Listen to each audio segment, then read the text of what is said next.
Napakaraming dahilan para ang tao ay maging malungkot.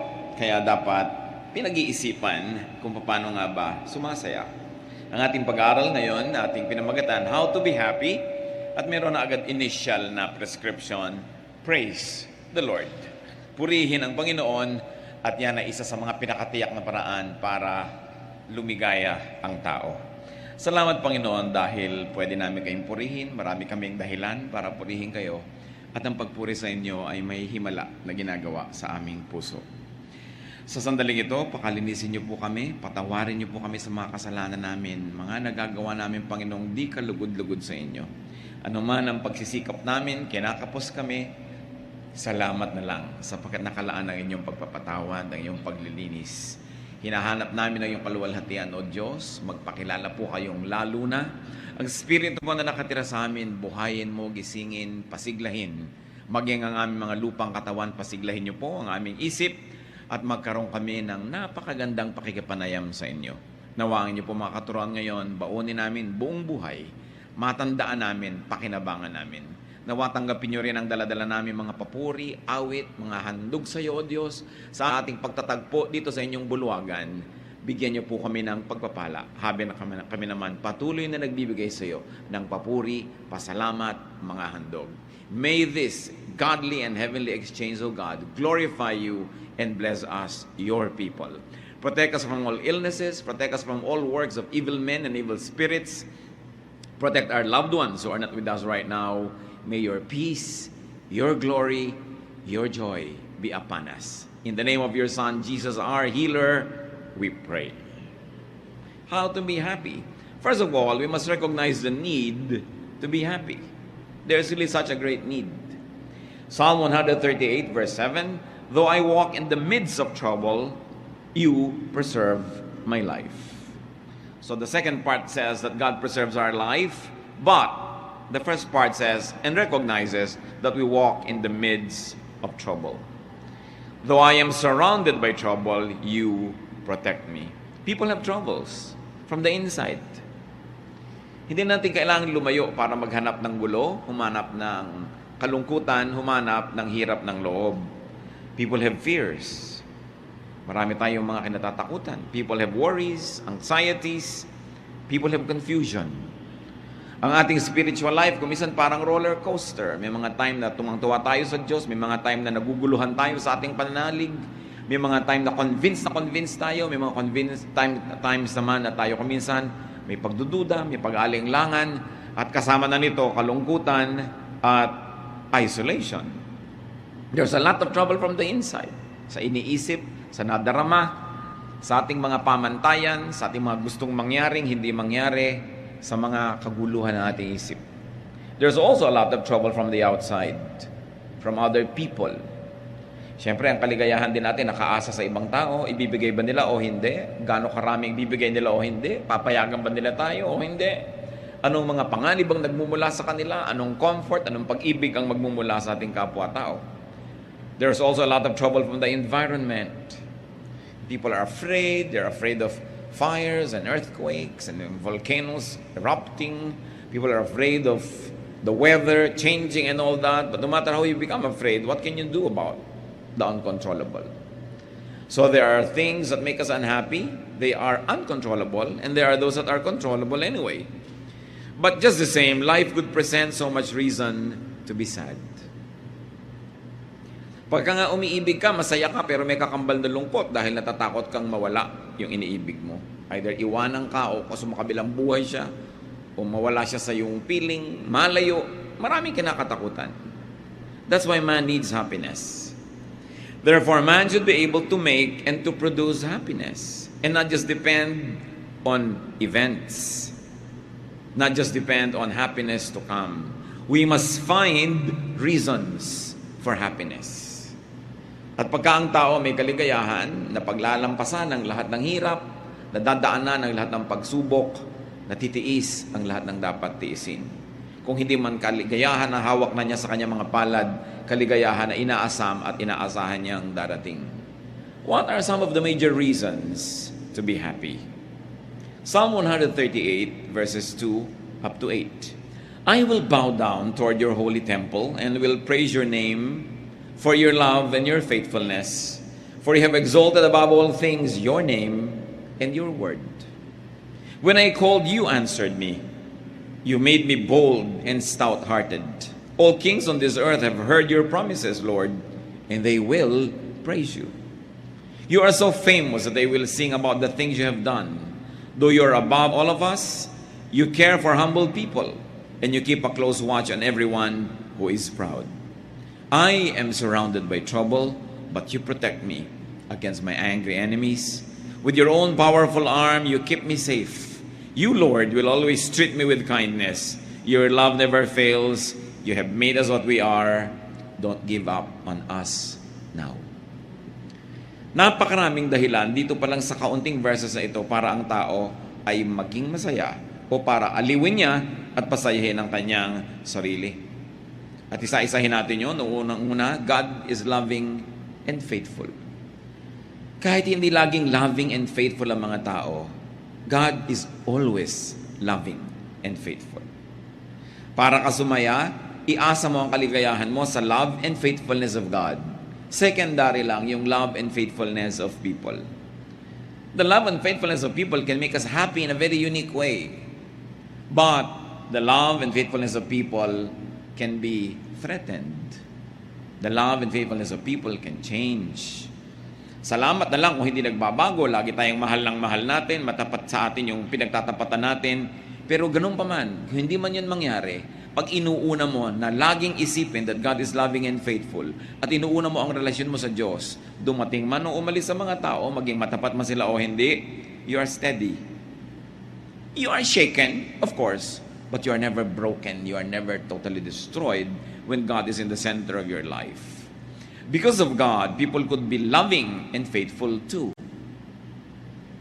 Kung ang Diyos na lumikha sa atin at ang Diyos na may espiritu nakatira sa atin ay mapagmahal at matapat, therefore, lahat ng taong tinatahanan ng kanyang espiritu ay kaya ring maging mapagmahal at matapat.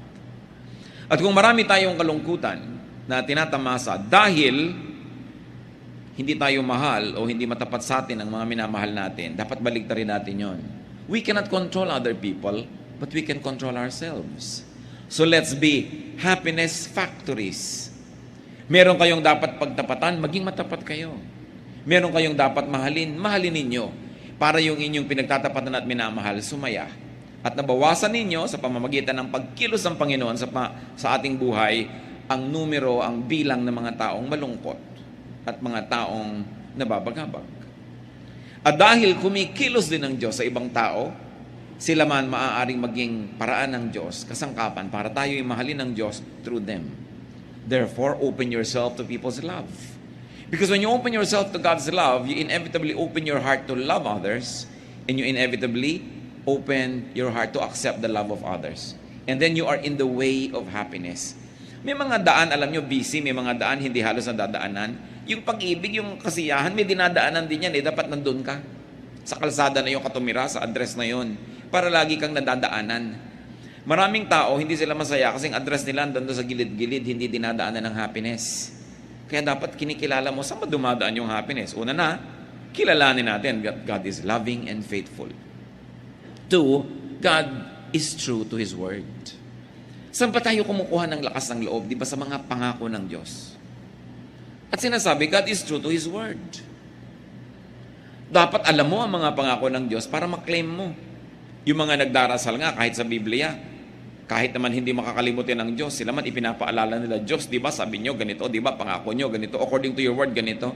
Hindi mo naman talaga ipinapaalala sa Diyos yun, ipinapaalala mo sa sarili mo na may pangako ang Diyos na ganon. Kasi hindi naman niya yung nalilimutan, pero nalilimutan natin. At kung nalilimutan natin, i-claim ang mga pangako ng Diyos, tayo yung nalulugi. Kaya ang masayang tao, inaalam ang salita ng Diyos at naniniwala na nanalig na ang Diyos ay matapat. Tutok din niya ang kanyang mga sinasabi. And because God has His word in our hearts and God has His word printed, published, broadcast, God's wisdom is always relevant. Yung karunungan ng Diyos, nagbabago man ang panahon, nagbabago ang mga uso, hindi nagbabago ang karunungan ng Diyos. Magbago ka lang dapat ng paraan ng pag-a-apply nito, paraan ng pagbasa dito, para lagi kang makinabang.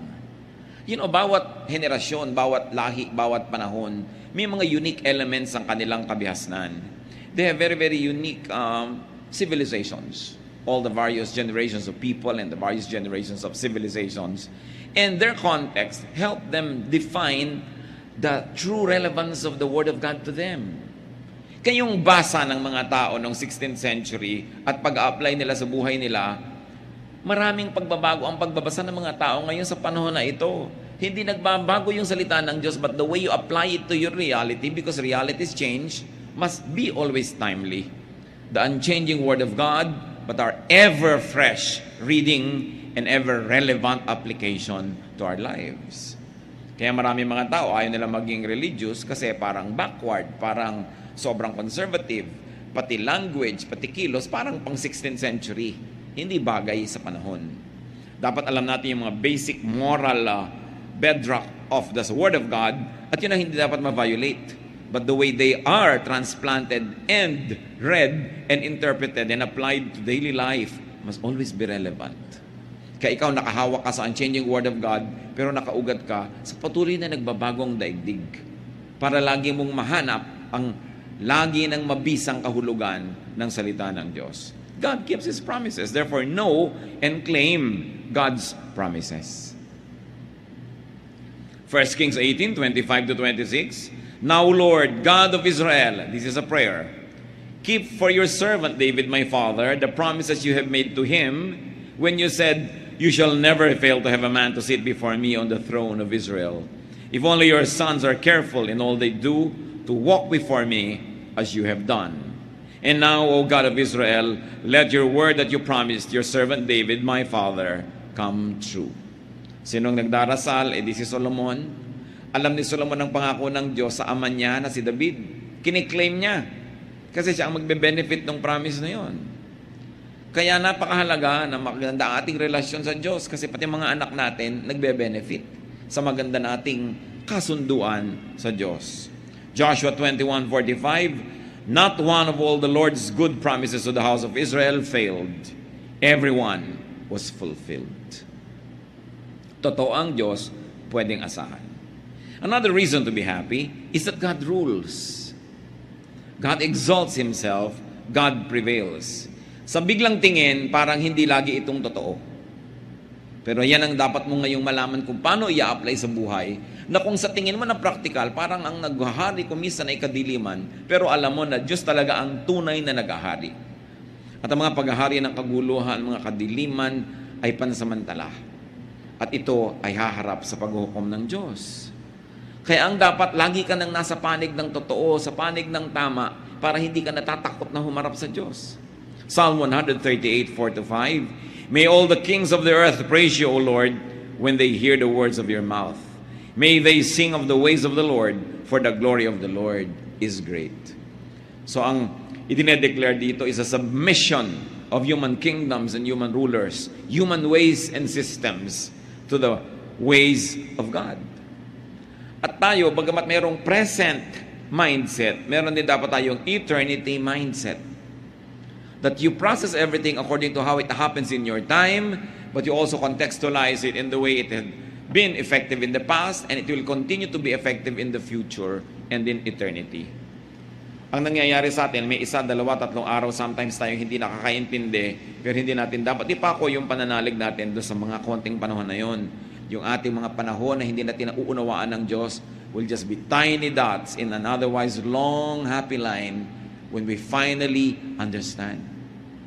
Kaya ang sabi sa New Testament, now I know in part, but then I shall understand fully, even as I have been fully understood. Our knowledge is imperfect, and our prophecy is imperfect. But when the perfect comes, the imperfect will pass away. Kaya ang dapat nating laging hinihintay, lalo sa mga bagay na hindi natin nauunawa, yung pagdating ng Panginoon na para ipaliwanag lahat sa atin yan. Ang ating pagpunta sa Kanyang piling na biglang bubukas ang ating isip at maunawaan natin ang lahat. Kaya ngayon, what is important? Faith. Faith is the best weapon we have against loneliness. Faith is the best weapon we have against doubt and against insecurities and uncertainties. Because faith is the assurance of things hoped for. It is the evidence of things not seen. That's why people are saved by faith. not by their knowledge. Kasi yung alam mo, syempre, mananalig ka na doon. Pero hindi mo naunawaan na nanalig ka, yun ang hinahangaan ng Diyos at pinapahalagahan. Hindi naman ibig sabihin na mamuhay tayo sa ignorance na wala tayong naiintindihan.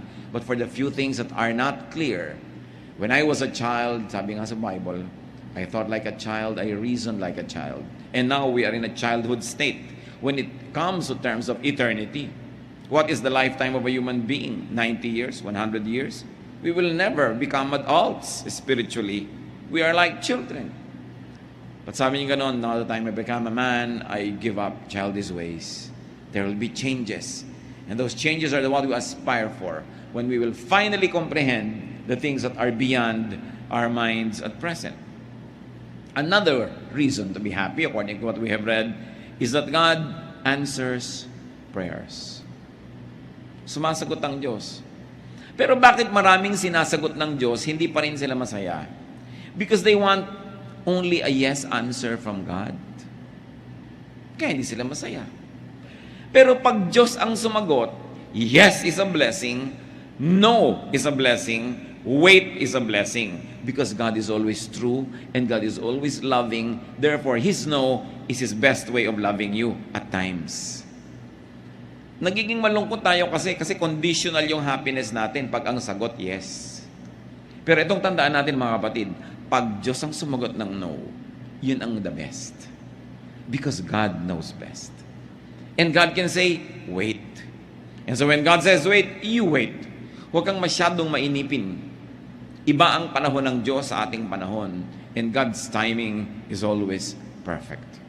Marami tayong lungkot dahil sa inip. Nababagot tayo. Marami tayong lungkot dahil nabibigo tayo sa hinihingi natin sa Diyos. May nagtatampo pa sa Diyos. Pero, di ba ang marunong at mahusay magmahal na magulang, marunong di mag-no sa kanyang anak? Hindi lahat ng hinihingi ng anak mo na sa kanyang limitadong pananaw ay mabuti sa kanya, ay ibibigay mo. Dahil sa iyong mas mature na pananaw at mas mapagmahal na pananaw, hindi dapat mapunta sa kanya. Kaya kumisan ang mga bata, nagtatampo pa, nagagalit sa magulang, pero pag naging magulang na sila, doon nila nauunawa, minahal pala ako ng magulang ko by saying no. At merong mga tao na pagka tumanda na, nare-realize nila at sinisimbatan ng mga magulang na bakit lahat ng gusto namin binigay nyo? Bakit hindi kayo marunong magdisiplina? Bakit hindi kayo pumigil? Nagkaganito tuloy kami. Pagka tumanda yung mga bata na yan, natuwang-tuwa dahil todo pa sa magulang, sinisisi rin ng magulang. Kaya tayo, when we become really spiritually mature, we will be thankful for every no answer of God. For now, be happy with it in faith. Para hindi tayo maraming nirereklamo sa buhay. God gives courage. Sa mga pinanghihinaan ng loob, sa mga nanghihina ang pananalig, sa mga natatakot, ano nagpapasaya? Yung binibigay ng Diyos sa atin na tibay. Courage. Katapangan. Kaya, lagi ka dapat sa Diyos lumalapit. And what's important is that God cares for humans, for persons, especially for humble people. Ano ba mas maging madali? Magyabang o maging mapagpakumbaba? Ano ba ang mas low maintenance? Kayabangan o kapakumbabaan? Kaya ang taong nagpapakumbaba, mas madaling sumaya. Ang taong hindi nagyayabang, hindi nagmamataas, hindi nagmamatigas, mas marami siyang kaligayahan. At kung sinabi sa binasa natin sa scripture that God cares for humble people, you want to be happy? You want God's care? Be humble. At hindi lang Diyos ang magiging maibigin sa iyo, pati kapwa-tao. Kasi wala namang taong natutuwa at nagmamahal sa mayabang, sa matigas ang loob, sa nang titikis, sa nang sasadista. Wala namang natutuwa sa ganun. Kaya dapat makita natin ang pandaraya ni Satanas. Pag natetempt tayong maging mayabang, maging matigas dyan, maging mahirap na makasundo, gusto ni Satan mangyari yun para magalit sa atin ng mga tao, para lalo tayong lumungkot, at para malayo din tayo sa Diyos. So God cares for humble people. You want to be happy? Be humble. Make it a habit to be humble. Kasi pag mayabang ka, may maintain ka. Pag maintain ka, nakaka-insecure, baka hindi mo lagi ma-maintain. Nadadagdagan ang mga nervyos mo sa buhay. God keeps the proud in check. Why should that make you happy? Because if you're the one being proud, God prunes you and corrects you para hindi ka lalong lumala. Ang palo ng Diyos, isa na naman yung paraan ng pag-ibig. Napalo ka dahil mahal ka. Yung bang anak ng kapitbahay na hindi mo mahal, papaluin mo pag gumagawa ng mali. Hindi mo naman mahal yun eh. Pero yung mahal mo, papaluin mo. At pag pinapalo tayo ng Diyos, siya ang unang-unang nasasaktan, tulad din ng magulang na namamalo ng anak. Liban na lang yung mga magulang na sa sobrang galit, gumaganti na lang talaga, ng bugbog na lang ng anak dahil ng galit, nagalit siya. Pero yung kalmado ka, papaluin mo, mahirap gawin yun. Kaya nga ang mga magulang, pinapayuhan natin, pag galit na galit kayo, tinuturo naman sa Bible, mamalo ng anak eh. Pero huwag kayong mamalo habang galit kayo. Kasi baka naghihiganti lang kayo nun. Baka it is the evil nature that was insulted or challenged, and now you're trying to be supreme and you're trying to assert your seniority and authority. Tuloy, hindi ka na namamalo para magtuwid, namamalo ka para gumanti. Iba yun. Hindi gusto ng Diyos ng ganung palo. Pero yung palo ng pagtutuwid, mabuti yun sa pinapalo. Ngayon, kung ikaw si mayabang, na humble ka, na walang ka na ipinagyayabang mo, pero anak ka ng Diyos, masaya ka dapat. So pwede mo masabi, Lord, salamat, napahiya ako, salamat, kinapos ako, salamat, na-humble ako. Kasi nalilibang na ako, nakakalusot ang mga kayabangan ko. Akala ko pwede na. Akala ko deserve ko kasi yung ganong mga kayabangan. So, pagka ikaw napalo, pasalamat ka. Pero bakit pa rin tayo magiging masaya that God keeps the proud in check? Kasi kung tayo yung api, kung tayo yung nagpapasensya, tayo yung na-damage sa mga mayayabang, alam mo na hindi naman sila ito-tolerate ng Diyos sa matagal. Hindi kailangang ikaw ang magtuwid sa kanila, hindi kailangang ikaw ang sumira sa kanila. Ang Diyos ang bahala sa kanila. Ang sabi ng Panginoon, vengeance is mine, I will repay. Anong kaligayahan ang makukuha natin dyan? Na kahit kuminsan may mga taong akala mo ang yabang-yabang, akala mo inaapi-api ka, you don't put it upon yourself to be vindictive. Hindi ikaw kailangan magplano ng pagganti. Ikaw tuloy na spare from a lot of trouble and even consequences of having been vindictive. Kaya napakainam yung ipinapasa Diyos mo ang maraming bagay. Siyempre, kung talagang naapi ka at kailangan mo na mag-recourse sa batas, kaya nga may gobyerno, kaya may hustisya, because it's also an instrument of God to protect the innocent. No? Kaya napakahalaga ng mga Kristiyano, pinaglalaban mo kung ano yung tama, kung ano yung matuwid, kung ano yung makatwiran. Why else can we be happy according to the verses? Because God protects His people against angry enemies. Kung minsan naman wala kang ginagawa, may nagagalit talaga sa'yo. Pero nakikita ng Panginoon ang lahat ng iyon. Sa Panginoon kayo magsumbong. Kung may mga taong nagagalit sa inyo at matapos yung magsaliksik ng inyong budhi, alam nyo naman na wala kayo talagang ginawa para magalit sila, then ipasa Diyos. Psalm 138:7, You stretch out your hand against the anger of my foes. With your right hand, you save me. Sa Diyos tayo magpaligtas. Sa Diyos tayo laging lumapit. Kung minsan kasi lalapit ka sa tao, nabibigo ka. O kaya, tutulungan ka niya pero hindi pala niya kaya. Kabiguan pa rin ang ending. But to trust God. And the Lord is always kind to His people. Lagi. Pag sinabing lagi, tulad ng ini-emphasize natin, kahit no yung answer, kahit na mamalo ang Diyos, kindness yun. At pag naunawa natin yan, na-absorb natin mga kapatid yung kahulugan ng God is always kind, no matter how people perceive God's dealings, that His love never fails, sasaya ka. Kung hindi ba totoo ang lahat ng ito, look mga kapatid, buhay pa tayong lahat.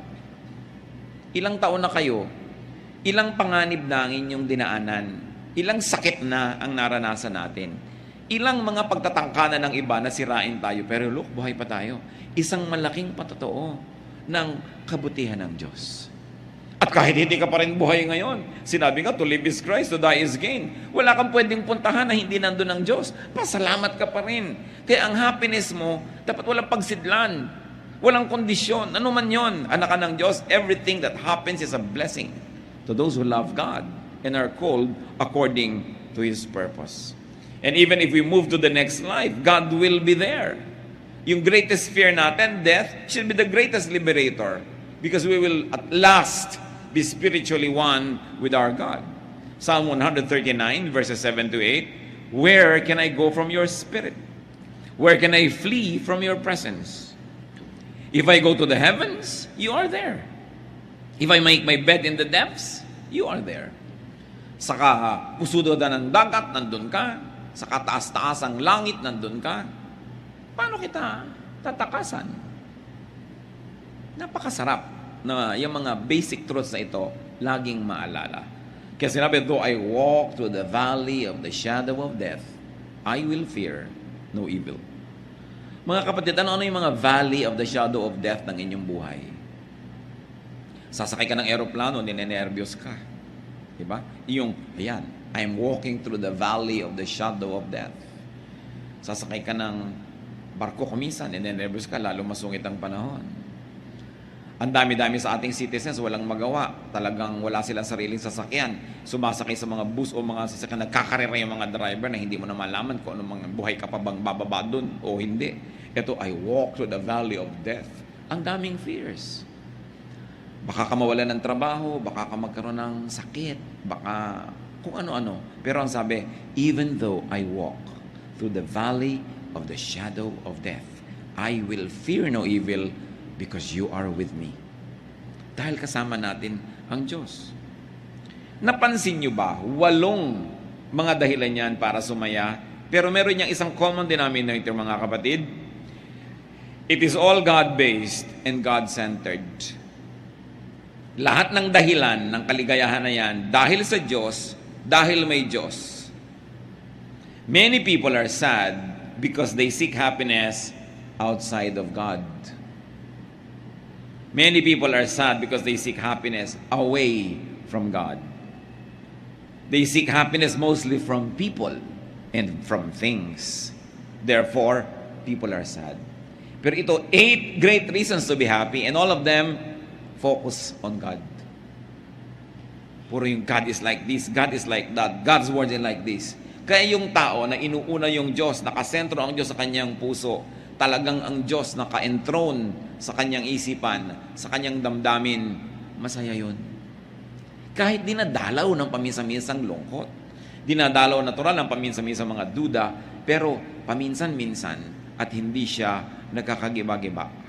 Dahil Diyos ang sentro ng kanyang buhay. At ito ang itinuturo ng Panginoon. Alam niyo, struggle ko matagal yan nung araw. Tinatanong ko sa Diyos, bakit lagi mo, Lord, gustong number 1? Bakit kailangan number 1 lagi? Is God egocentric? Kulang ba siya sa pansin? Pero talagang na-share ko na rin sa marami sa inyo.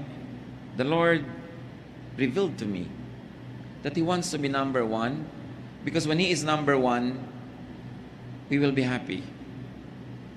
Pag ginawa mo number 1 tao, kawawa ka. Pag ginawa mo number 1 bagay, kawawa ka. Pero pag Diyos yung number 1, lagi siyang nandun.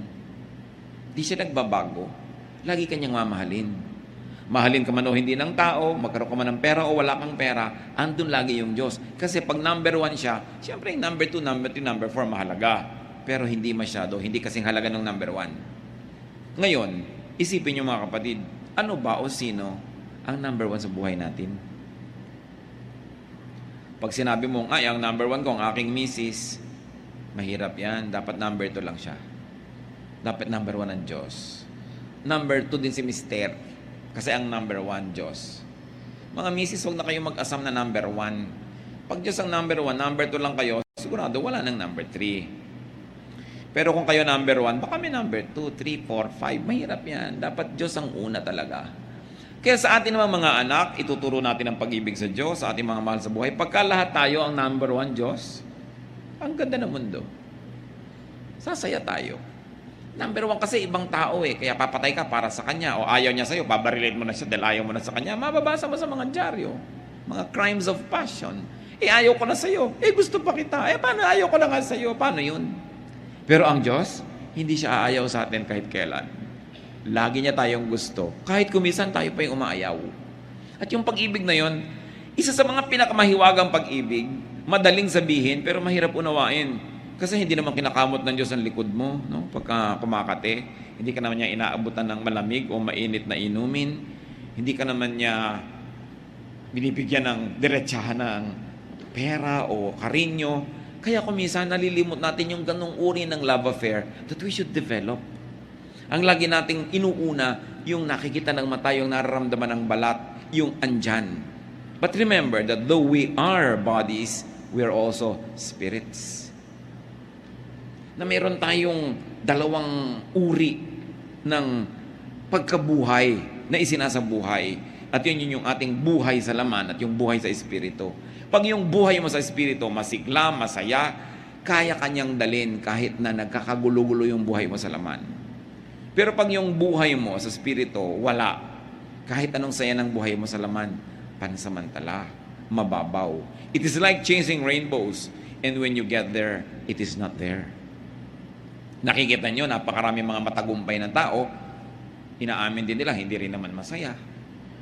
Although marami rin namang hindi matagumpay na masaya, so mabuti ng matagumpay kang malungkot kaysa hindi ka matagumpay na malungkot din.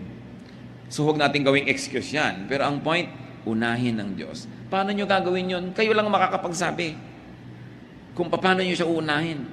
Kung paano nyo bibigyan ng panahon, paano tayo de-develop ng pakikipagmahalan. Kasi ang Diyos, persona.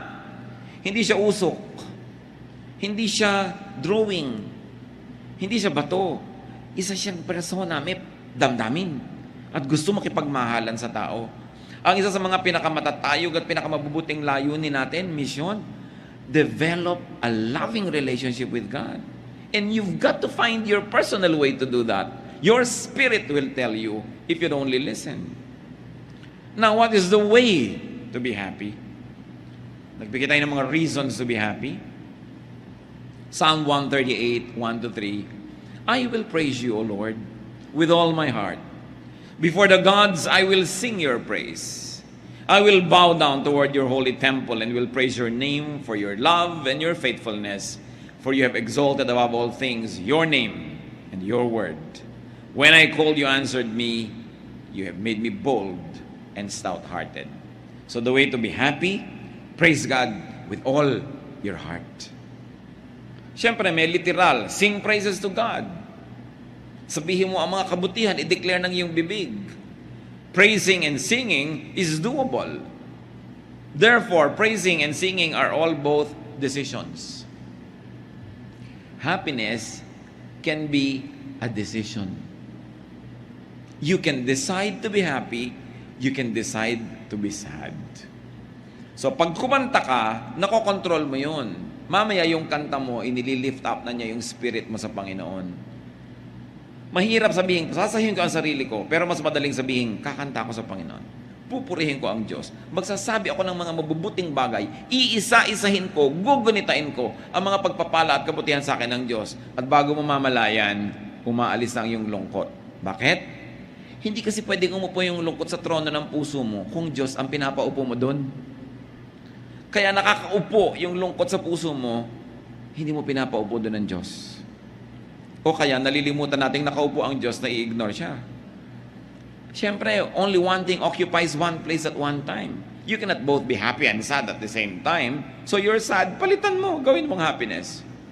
At yan pwedeng gawin. May mga doable tulad ganyang pag-awit sa Panginoon, pagpapasalamat.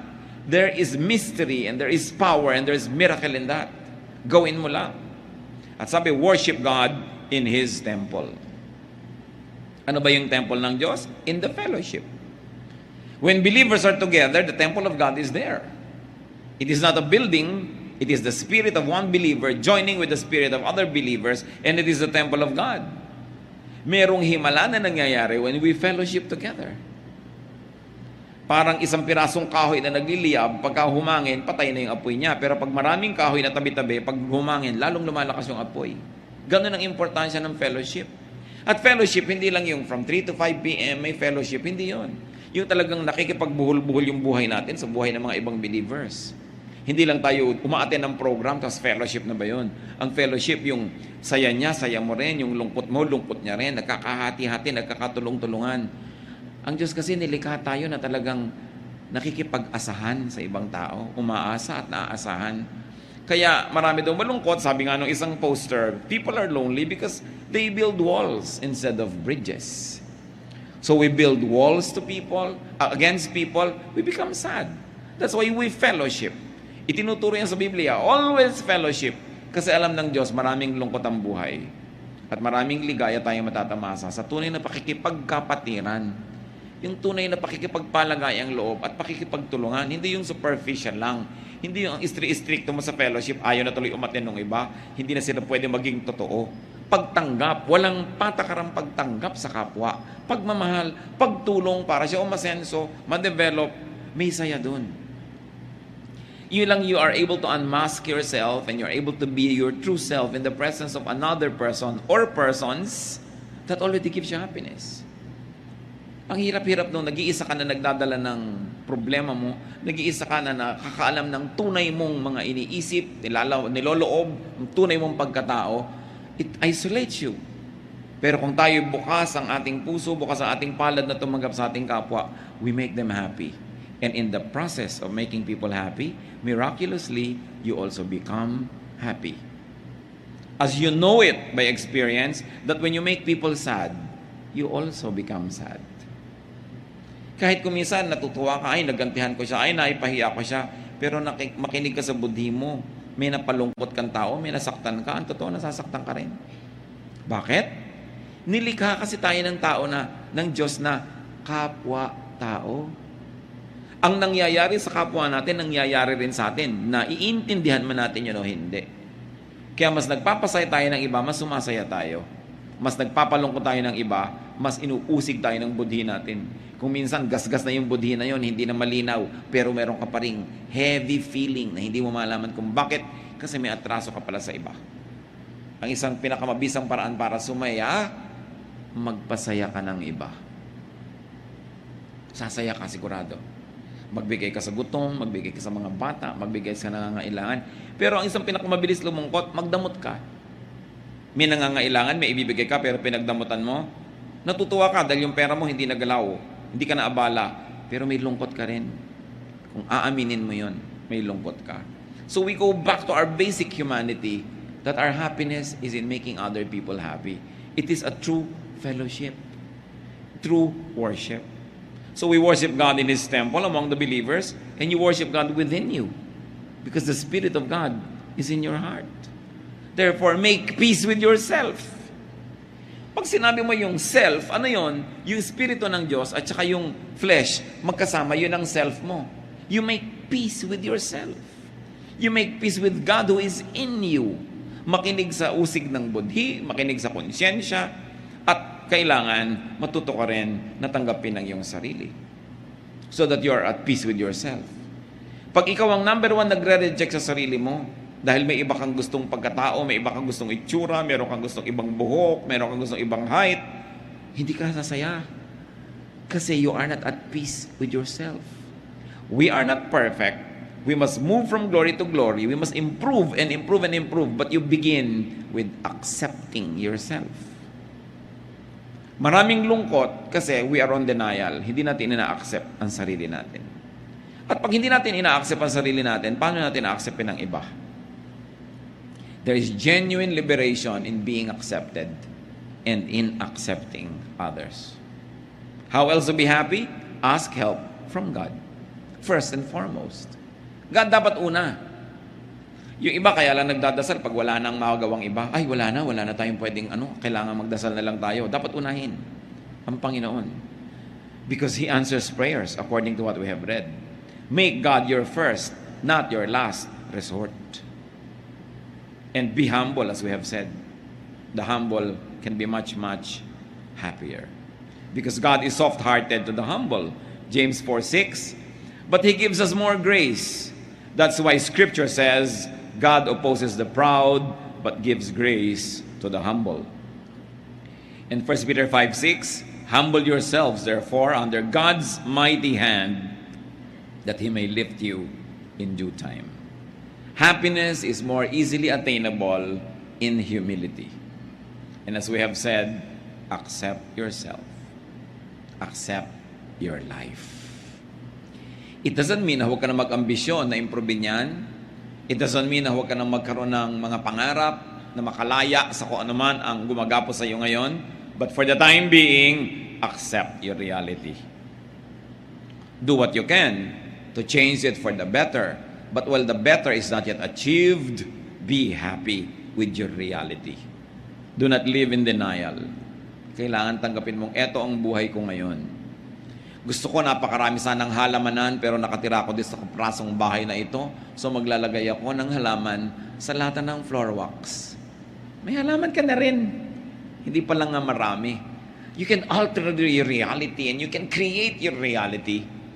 Yung mga Japanese, dahil sa dami nila, siksikan, dami ng populasyon, they have developed have privacy in the mind. Yung nasa loob lang nila yung privacy nila.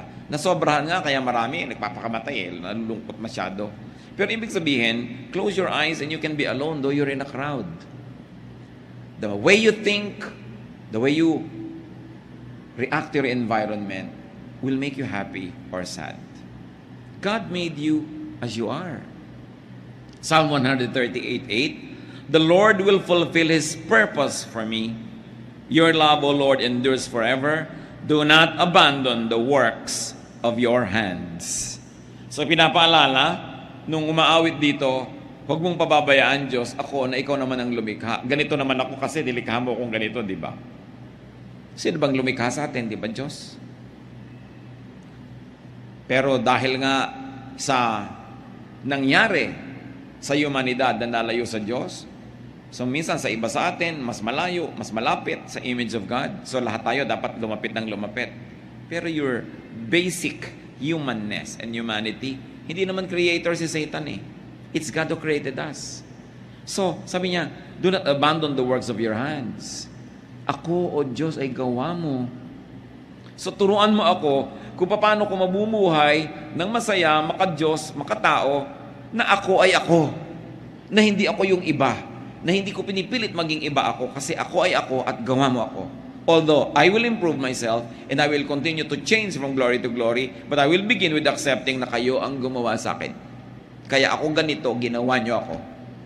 At kung tayo mga kapatid, ay magkakaroon din ng ganyang paningin sa iba, kaya ganyan yung nanay mo, kaya ganyan yung tatay mo, kasi ginawa siya ng Diyos. Pero ginawa ka, pero anong reaction mo sa buhay?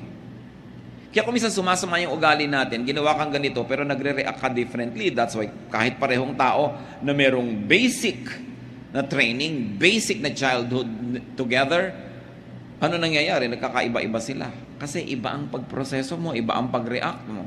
Meron pag inuutusan ng magulang, nagagalit. Meron pag inuutusan, sumusunod agad. So, control your behavior para lalo kang umasenso at bumuti. But you begin and not end with accepting yourself. Gawa ka ng Diyos eh. Ang daming kalungkutan kasi hindi mo ma-accept yun eh. Hindi mo nare-realize that you are fearfully and wonderfully made. Kung minsan meron kang napakalaki mga kahinaan para lang pala lalong makita ang himala ng Diyos sa'yo. Kasi kung kinreate ka naman, napuno ka na, hindi mo na kailangan yung Diyos. Kaya mga kulang-kulang. Kasi gusto ng Diyos punan. Gusto ng Diyos na punuin yan ng punuin yan. Para habang lumalawig ang buhay mo, may fellowship kayo, meron kang continuing need for God. Kasi alam nyo to mga kapatid ha, pag sobrang lusog natin, nakakalimot tayo sa Diyos dumasal, pero madadasalin ka kung may sakit ka. Kung may sakit ang mahal mo sa buhay, lalong madadasalin ka. Pag ang dami mong pera, madaling makalimot sa Diyos. Pero yung wala kang kapera-pera, talagang abot-abot ng dasal mo. May fasting pa kumisan yan. No? Pagka meron kang papa, nakakalimutan mo yung Diyos. Pagka nawala si papa, back to God ka na naman. No? Serve ka na naman. Kanta ka na naman. Turo ka na naman kasi wala si papa. So, kaya may mga kulang tayo. Huwag niyong iisipin na nilikha tayo ng Diyos na may kapintasan. Kaya tayo may kulang para punan ng Diyos. Pero tatanggapin mo sa simula, kulang ako. But here I am, Lord, fill me with your glory. Huwag niyong ikalungkot ang mga kulang sa inyo, ikatuwa niyo, dahil dyan kayo pupunuin ng Diyos. Kaya sinabi ni Paul, when I am weak, then I am strong. Kasi kung saan ako kulang, doon may opportunity ang Diyos, tapunan ako. Kaya yung mga taong punong-puno na, ang yabang-yabang na, anong ginagawa? Iniligwak ng Diyos, itinataob, inaalis yung mga pumupuno sa kanila para maging humble ulit. Lord, kailangan ko kayo. So, sino ba nagbabalik sa loob, ng balik loob sa Diyos? Yung biglang umaasenso o yung biglang nagfe-fail? Madalas yung nagfe-fail. Although merong, dahil umasenso, matalino siya, ay, mahal-mahal ako ng Diyos, lalo ako magpapaka-Diyos. Pero bihira yon. Madalas yung punong-puno ka na, itinapon nga, ayan, hindi biglang wala kang laman, dasal ka na naman, balik ka na naman sa Diyos. Kaya pagka naitapon na ganun yun, di ba, laging loving ang Diyos, lagi siyang tama. Sabi mo, Lord, bakit meron ako na wala pa? Kasi nalilimutan mo na ako Bumalik ka. Come back to me and I'll come back to you, sabi ng Panginoon. Return to me and I will return to you and I'll fill you again. Pupunin uli kita, siksik, liglig, umaapaw. Pero kailangan, nandiyan ka, ready to be filled. Masarap yung ganun. So, sino ang nakakatanggap talaga ng mga himala? Di ba yung nagkakasakit? Yung lagi naman malusog. Di naman nila alam na everyday himala yun na nami-maintain. Kaya, hindi ko sinasabing ibigin natin na maging kulang, maging may sakit, maging mahirap. Pero kung yun ang kalagayan mo ngayon, yun ang reality mo, huwag mo ireklamo. Ipagpasalamat mo na may opportunity kang lumapit sa Diyos. At ang Diyos ay nalalapitan, at ang Diyos ay sumasagot sa panalangin, at pupunuin ka niya. Ngayon, ang panalangin at ang tunay na pananalig, hindi ka pa pinupuno, nagpapasalamat ka na because you know that God is faithful. Then nawawala yung lungkot mo. Hindi mo lang sinapsychologize sa sarili mo dyan. Totoo yan. Pinanghahawakan. Kasi sa nananalig, ang iniisip pa lang niya, totoo na. Kaya faith is very important. It is very, very crucial. There is so much reason to be unhappy, but there is much more reason to be happy. There is a way to be happy. Praise God. What does it take to praise God? Count your blessings. Thank God and praise God. And when you do that, God will change your mood. Psalm 30, 11 to 12. You turned my wailing into dancing. You removed my sackcloth and clothed me with joy, that my heart may sing to you and not be silent. O Lord my God, I will give you thanks forever. Sabi, tinanggal mo ang pagluluksa ko, pinalitan mo ng damit na pampiesta, ang aking luksang damit. Ang pagpalahaw ko at pag-iyak ko, pinalitan mo ng pagsayaw. Magagawa yan ng Panginoon sa atin, mga kapatid. At napakahalaga, gusto kong bigyan ng diin muli, be a happiness factory.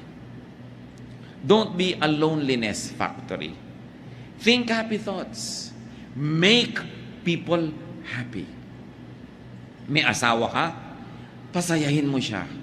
Araw-araw, bawat sandali na kaya mo. Kasi may mga panahon, ibigin mo man, hindi mo kaya. Ano ang inaalala mo sa mga panahon na nalilimutan ka ng mahal mo sa buhay o kaya silbi ka ng silbi dahil nalumpo? Anong naalala mo? Bakit nagkakaroon kang lakas na gawin yon? Yung mga pagmamahal niya sa'yo, nung kaya pa niya. Kaya magmahal tayo tuwing kaya natin. Kasi may mga panahong tayong nangangailangan tumanggap ng pagmamahal na yun. Dapat marunong ka magmahal. Basta kaya mo. Bawat araw, kaya mo bang magbigay? Magbigay ka. Pasalamat ka, hindi ikaw yung tumatanggap nung araw na yun. Darating din ang panahon, kailangan mong tumanggap, pero sa dami ng naibigay mo, para ka lang umaani ng iyong mga itinanim. Sasaya ka kung lagi kang naggagawa ng kaligayahan ng kapwa. Nalaman mo na may kapitbahay ka na sobrang hirap, walang sapatos. Ibili mo ng sapatos kung kaya mo. Bakit hindi? Samahan mo pa ng medyas. Ang dami nating kayang gawin para magpasaya. Sa inyong mga kotse, maglagay lang kayo ng grocery bag, konting tinapay, konting pagkain. Pag kami kumakatok na pulubi, iabot mo. Ang kaligayahang madarama mo, hindi mo kaya i-compare yan. Kaya mo naman. Ano ba yung halagang 20, 30, 50 pesos worth of food ibibigay mo? Ang dami nating pwedeng gawin para maging happiness factory. Mga anak, isipin yung mga magulang nyo, paano nyo sila papasayahin? Ipinapasyal, binibigyan ng panahon. Of course, dapat yung sustentuhan, ano? Lalo't matanda na, pero hindi yung sapat. You should give time, attention, be a happiness factory. Magulang ka, paano mo pasasayahin yung anak mo? Pero madalas, nadadaya tayo ng dyablo, ha? Nagiging tayong loneliness factory. Tayo nagiging dahilan kaya lumulungkot yung mga tao. Yung mga umaasa sa atin, binibigo natin. Yung mga tao, pinapahiya natin. Pero pwede tayong maging happiness factory.